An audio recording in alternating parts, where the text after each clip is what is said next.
ఎందుకంటే ఇక్కడ అందరూ ఇప్పుడు ఇతను మేస్త్రి, ఇతను సెంటరింగ్, ఇతను మేస్త్రి, ఇతను బియ్యం షాప్లో పనిచేస్తాడు, ఇతను చాయ్ బండి, ఇట్లా రకరకాల సెల్ఫ్ ఎంప్లాయ్మెంట్ వర్క్ చేసే వాళ్ళే ఎక్కువ ఉన్నారు.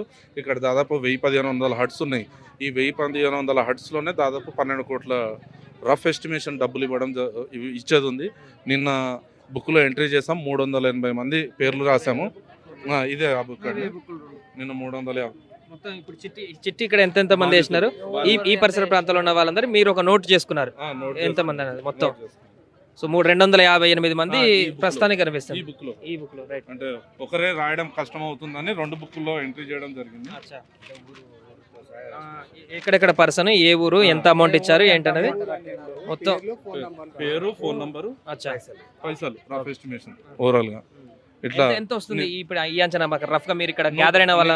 నిన్నటి వరకు 119 కోట్ల లెక్క వచ్చింది. 119 కోట్లు వచ్చింది. ఇంకా వీళ్ళ clients Singapore, Malaysia, Australia, US, Bengaluru, Anantapur, Kurnool, Gooty, ఇక్కడ హైటెక్ సిటీ దగ్గర, లింగంపల్లి దగ్గర ఉన్నారు. ఇప్పుడు ఈ జనాభా ఏదైతే ఉన్నదో ఇక్కడ సరౌండింగ్స్లో ఉన్న వాళ్ళు మాత్రానికే తెలుసు. ఈ సరౌండింగ్స్కి సంబంధించిన వ్యక్తులు దూరంగా ఉంటారు కదా, వాళ్ళకి మాత్రమే తెలుసు. ఇంకా ఏపీలో వేసిన కొంతమంది వేరే విలేజ్లలో కూడా చేసినారన్నారు, వాళ్ళందరికీ తెలియదు, ఇంకా తెలియదు వాళ్ళకి. నేను సుమన్ టీవీ ద్వారా నేను కోరుకునేది ఏంటంటే, సోషల్ మీడియాలో సుమన్ టీవీ చాలా యాక్టివ్గా ఉంటుంది. మేము పొద్దున్న నుంచి సుమన్ టీవీ కోసమే వెయిటింగ్ చేస్తున్నాం. ఈ సుమన్ టీవీ చాలామంది మీకు ఫేస్బుక్ ఓపెన్ చేయగానే సుమన్ టీవీ కనబడుతుంది. నేను సుమన్ టీవీ, ప్రత్యేకించి సుమన్ టీవీ వాళ్ళని కోరుకునేది ఏంటంటే, ఇది ఎక్కువ వైరల్ కావాలని కోరుకుంటున్నాను. తద్వారా ఏంటిదంటే, కొంతమంది తెలియని బాధితులు ఉంటారు కదా, వాళ్ళకు కూడా తెలియాలి. బాధితులు కాని వ్యక్తులకు కూడా వీళ్ళు ఏంటో అనేది తెలియాలి.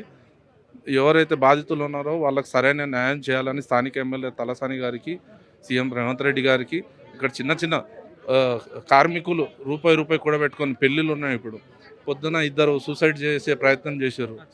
మేము అందరం పోయి సంజాయించినాం, ఒక 2 లేడీసు.